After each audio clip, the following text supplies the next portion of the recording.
다 함께 사도신경함으로써 우리의 신앙을 고백하도록 하겠습니다. 나는 전능하신 아버지 하나님 천지의 창조주를 믿습니다. 나는 그의 유일하신 아들 우리 주 예수 그리스도를 믿습니다.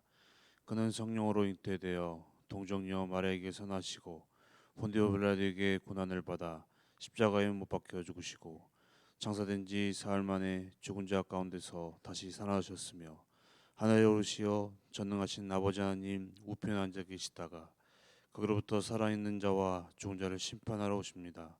나는 성령을 믿으며 거룩한 공교회와 성도의 교제와 죄를 용서받는 것과 몸의 부활과 영생을 믿습니다.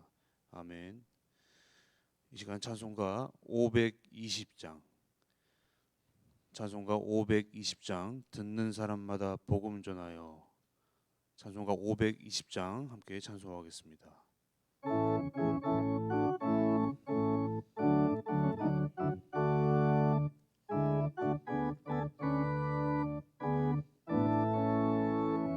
듣는 사람마다 복음 전하여 복스러운 소식 두루 퍼지세. 모든 사람에게 전할 소식은 어느 누구나 오라. 어느 누구나 주께 나오라. 어서 와서 주의 말씀 들으라. 하늘 아버지가 오라 하시니 어느 누구나 오라.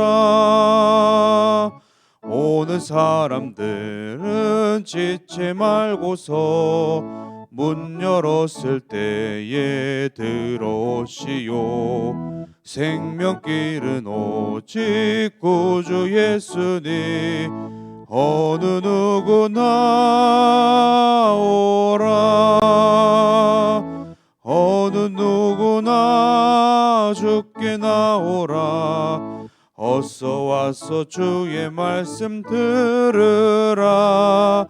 하늘 아버지가 오라 하시니 어느 누구나 오라. 언약하신 대로 이룰 것이니 누구든지 언약 받을 수 있네. 받은 사람에게 생명이로다. 어느 누구나 오라. 어느 누구나 주께 나오라. 어서 와서 주의 말씀 들으라. 하늘 아버지가 오라 하시니 어느 누구나 오라. 아멘. 이 시간 우리에게 주신 하나님의 말씀 요나서 3장 1절부터 마지막 10절까지의 말씀을 함께 보시겠습니다. 요나서 3장 1절부터 10절까지의 말씀을 함께 교독하시고 마지막 10절 합독하겠습니다. 여호와의 말씀이 두 번째로 요나에게 임하니라. 이르시되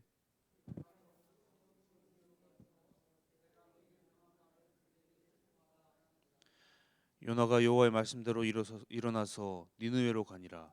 니느웨는 사흘 동안 걸을 만큼 하나님 앞에 큰 성읍이더라.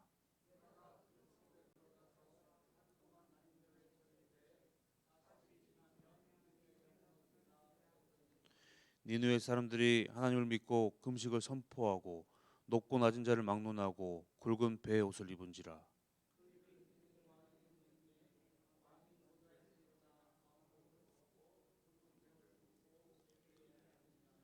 왕과 그의 대신들이 조서를 내려 니느웨에 선포하여 이르되 사람이나 짐승이나 소떼나 양떼나 아무것도 입에 대지 말지니 곧 먹지도 말 것이요 물도 마시지 말 것이며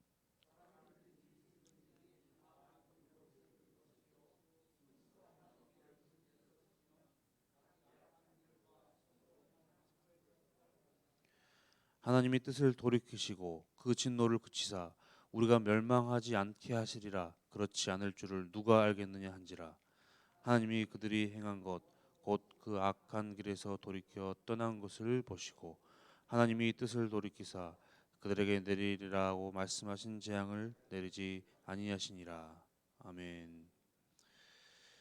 네, 우리는 이전까지 이 바다에 던져졌던 요나는 수월, 즉 죽음의 두려움을 맞이했으나 하나님이 지정하신 이 물고기로 말미암아 목숨을 건진 사건을 보았습니다. 그리고 이 3일을 물고기 뱃속에서 보내면서 요나는 하나님께 대한 그 서원을 회복하고 구원은 오직 여호와 하나님께만 속하였음을 고백하는 그 회복의 시간을 가질 수가 있었던 그런 기간이었습니다. 이제 육지로 토해진 요나입니다. 육지로 돌아온 지 얼마나 되었을까요? 1절에 하나님의 말씀이 다시금 요나에게 임하였습니다. 2절에 큰 성읍 니느웨로 가서 내가 내게 명한 바를 그들에게 선포하라 라는 것이죠. 그렇다면 명한 것이 무엇입니까? 이 하나님의 명은 앞서 1장 2절과 오늘 본문 4절을 가리킵니다. 악독이 니느웨의 악독이 내 앞에 상달되었다라는 것과 40일이 지나면 니느웨가 무너지리라 하는 그러한 메시지입니다. 첫 번째 명령에 불순종했던 이 요나에 대한 하나님의 책망은 나와 있지 않습니다. 하나님께서는 묵묵하게 이 요나에게 하여금 다시 한번 순종할 수 있는 기회를 주신 것입니다. 요나는 큰 성 이 느느웨 성을 돌면서 40일이 지나면 이 니느웨 성이 망할 것이다라는 단순한 이 복음을 선포하였습니다. 외국에 가서 눈에 띄는 이방인의 복장을 하면서 이 복음을 외치는 것이 분명 쉬운 일은 아니지만 이 다른 성경의 인물들에게 주신 사명에 비해 사실 매우 간단하였습니다. 모세는 바로에게 직접적으로 나가서 그 바로의 완강한 반대를 이겨내고 무수히 많은 민족들을 이끌어서 출애굽하는 사명을 받았습니다. 노아는 오랜 시간 조롱받으면서 긴 시간 동안 방주를 묵묵하게 만들어야 했습니다. 바울은 죽을 고비를 넘나들면서 나라를 이곳저곳 다니며 복음의 그 전도 여행을 하였습니다. 이를 통해 어떤 면에서 보면 사람에게 능히 감당할 만한 것만을 주시는 하나님이신 것 같습니다. 왜냐하면 하나님께서는 요나에게 이 3절 말씀에 니느웨가 3일 정도 걸을 만큼 큰 성이라는 정보를 이제 이야기해 주셨는데 요나는 며칠 동안만 외쳤습니까? 4절에 보니까 단 하루밖에 다니지 않았기 때문입니다. 요나는 그 3일 밤낮을 물고기 뱃속에서 있었고 자신의 어떤 소원들과 구원의 하나님에 대한 그 메시지를 회복하였지만 여전히 뿌리 깊은 니느웨에 대한 그 반감이 자신 가운데 남아 있었음을 볼 수 있습니다. 이처럼 선지자였지만 우리처럼 다분히 이 인간적인 모습을 가지고 있는 요나의 모습을 보면서 연민 또한 느껴지는데요. 그렇다면 이 요나의 짧고도 강한 외침을 전달받은 니느웨 사람들은 어떤 반응을 보였습니까? 5절부터 상상을 초월하는 요나가 상상할 수도 없을 만큼 많은 반응들이 나타나기 시작합니다. 이 요나의 메시지를 니느웨 사람들이 심각하게 받아들인 것입니다. 신분의 높고 낮음에 상관없이 금식을 선포하고 굵은 베옷을 입었습니다. 굵은 베옷은 장례식이나 국가적인 재난을 당할 때 그리고 이스라엘 백성들은 하나님 앞에서 크게 회개할 때 입었던 옷이 바로 이 굵은 베옷입니다. 즉 금식하고 거친 베옷을 몸에 걸친다라는 것은 내가 누릴 수 있는 이 기본적인 의식주의 안락함과 편안함을 거부하겠다는 것으로 이제 진심으로 회개의 자리에 나아가겠습니다라는 그들의 의지를 볼 수 있는 것입니다.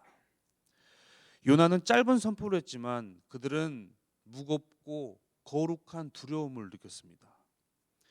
6절에 이러한 일들이 이제 니느웨 왕에게까지 전해지는데 이 소식을 들은 왕은 어떤 반응을 보입니까?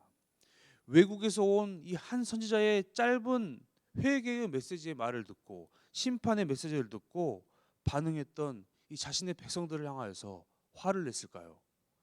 아닙니다. 놀랍게도 왕조차도 그 말씀 앞에 자신을 낮추게 됩니다. 보좌에서 일어나 왕복을 벗고 그 역시 굵은 베옷을 입고 제 위에 앉아서 회개의 자리로 나아갑니다.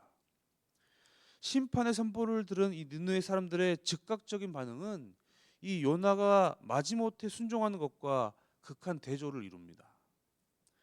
왕은 그의 대신들을 통하여서 모든 백성들에게 조서를 내려 이렇게 선포합니다. 7절 중반부터 9절의 말씀이 그 내용인데, 사람이나 짐승이나 소떼나 양떼나 아무것도 입에 대지 말지니 곧 먹지도 말 것이요 물도 마시지 말 것이며 사람이든지 짐승이든지 다 굵은 베옷을 입을 것이요 힘써 하나님께 부르짖을 것이며 각기 악한 길과 손으로 행한 강포에서 떠날 것이라. 아무것도 입에 대지 말고 굵은 베옷을 입고 하나님께 부르짖을 것을 명하였습니다. 사람은 물론이고 심지어 짐승들까지 금식해야 했습니다. 왕이 왜 이렇게까지 해야 합니까? 선지자의 심판 예언에 대해서 어떻게 대처해야 할지도 가르침 받지 못했는데 지금 이 나라의 흥망성쇠가 달렸다고 생각할 만큼 급박하고 절실했기 때문입니다. 그들에게는 약 40일의 시간밖에 남지 않았기 때문입니다. 그러면서 9절에 이렇게 이야기하면서 자신이 내린 조서를 마무리합니다. 하나님이 뜻을 돌이키시고 그 진노를 그치사 우리를 멸망하지 않게 하실 줄 누가 알겠느냐. 아무것도 기대할 수 없는 그러한 상황에서 하나님이 우리에게 뜻밖의 일을 하실지 모른다는 그 일말의 가능성을 기대하면서 하나님의 주권을 인정하고 있는 것입니다. 자신도 아수르라는 나라를, 큰 나라를 다스리는 한 왕으로서 이 하나님의 마음을 헤아려 본 것이죠. 회개하지 않을 것 같던 이 니느웨의 회개에 하나님은 어떤 반응을 보이십니까? 우리 10절의 말씀을 다시 한번 함께 읽겠습니다. 시작. 하나님이 그들의 행한 것 곧 그 악한 길에서 돌이켜 떠난 것을 감찰하시고 뜰을 돌이키사 그들에게 내리리라 말씀하신 재앙을 내리지 아니하시리라. 아멘. 우리 하나님께서는 이방인이라는 어떤 사람의 태생, 외적인 행위만을 기준으로 판단하는 것이 아니라 그들의 심령 깊숙한 것까지 보셨습니다. 하나님은 당시 니느웨 백성들의 회개의 태도와 그들 마음 중심을 감찰하심으로써 그들의 회개가 진실된 것임을 아셨습니다. 그래서 하나님께서는 그 성읍을 40일 뒤에 멸하시겠다고 하셨던 이 계획을 취소하셨습니다. 오늘 본문에서 하나님과 아무런 상관도 없이 살아갔던 이 니느웨 사람들의 용서를 받았다는 것은 이 세상에 구원받을 자가 정해지지 않았고 용서받지 못할 죄인은 없다는 것을 우리에게 다시금 상기시켜 줍니다. 하지만 그에 앞서서 중요한 것이 무엇입니까? 복음은 선포되어야 한다라는 것입니다. 하나님의 말씀을 내가 너에게 명한 그 나의 뜻과 말을 너는 온전히 선포하라라는 것입니다. 우리는 종종 이 복음을 전해야 하는데 내가 언변이 뛰어나지 않아서 말을 잘하지 못해서 사람을 설득하는데 어려움을 갖고 있어서 난 하지 못한다라고 이야기하지만 여러분 오늘 요나를 보십시오. 그가 했던 말이 무엇입니까? 단지 니느웨의 악독이 하나님께 상달되었다. 40일 뒤에 니느웨가 무너지리라 하는 이 심판의 메시지만을 선포했을 뿐입니다. 그것도 하나님은 3일 정도 걸린다고 하셨는데 이 느느에 대한 엄청난 반감으로써 정말 40일 후에 이들이 망하기를 바라는 마음으로써 하루만 사명을 감당했습니다. 이런 자를 이방 땅에 선교사로 보내신 하나님의 은혜가 놀라운데요. 그러므로 하나님의 역사는 위대하고 완벽하고 언변이 화려하고 외모가 뛰어난 사람을 쓰는 것이 아니라 요나뿐만이 아니라 모세를 보십시오. 모세는 애굽의 왕자일 때 자신의 혈기로 사람을 죽이고 광야로 도망간 살인자였습니다. 그런데 하나님은 그런 모세를 부르시고 위대한 민족의 지도자로 세우셨습니다. 베드로는 어떻습니까? 그 또한 혈기가 가득한 사람이었습니다. 수제자로서 많은 사랑을 주님께 받았지만 결정적인 순간 때 주님을 배신하고 부인하고 저주까지 한 실패자가 되었습니다. 하지만 예수님은 그 베드로를 친히 찾아가 주셔서 다시금 일으켜 세우시고 회복시켜 주십니다. 그 은혜를 입었다면, 그런 하나님의 자녀가 되었다면 단지 하나님께서 우리에게 명하신 바를 선포하고 순종함으로 따르는 것만이 필요할 것입니다. 그럴 때 하나님이 일하시고 하나님의 말씀이 그 사람의 심령과 골수를 찔러 쪼개서 말씀에 반응케 하는 놀라운 역사가 일어나게 될 것입니다. 사랑하는 성도 여러분, 사실 선지자라고도 말하기 부끄러운 이 요나 선지자가 자기의 이런 치부들을 기억하면서 실수했던 것들을 적으면서 우리에게 말을 하고 싶어하는 그 이유가 무엇이겠습니까? 자신처럼 살아서는 안 되지 않겠냐 하는 그러한 메시지가 아니겠습니까? 자신이 처음부터 하나님의 말씀에 순종해야 하는데 순종하지 못했던 것, 자신이 져야 할 사명을 온전히 지키지 못한 것에 대해서 회개했기 때문입니다. 전하는 자는 부족해도 우리 하나님의 그 복음의 메시지는 능력이 있음을 믿습니다. 요나의 부족하고 아쉬운 순종에도 하나님은 거대한 성읍 이 니느웨를 회개에 이르게 하셨습니다. 이처럼 자격 없는 요나에게 다시 기회를 주시고 긍휼을 베푸신 우리 하나님은 악독한 니느웨 백성에게도 다시 한번 기회를 주시는 사랑과 긍휼의 하나님이십니다. 이 하나님의 사랑을 묵상하시면서 오늘 하루도 온전히 여러분에게 주어 주신 그 십자가를 지시고 우리에게 가라고 하시는 그 니느웨 땅으로 묵묵히 삶을 살아가시는 오늘 하루가 되시기를 주님의 이름으로 소망합니다. 함께 기도하겠습니다. 하나님, 요나 선지자가 하나님의 특별한 은총과 사랑을 받았지만 여전히 깨지지 않는 그 인간적인 모습이 있음을 보면서 우리의 모습이 이렇음을 다시금 고백하며 회개합니다.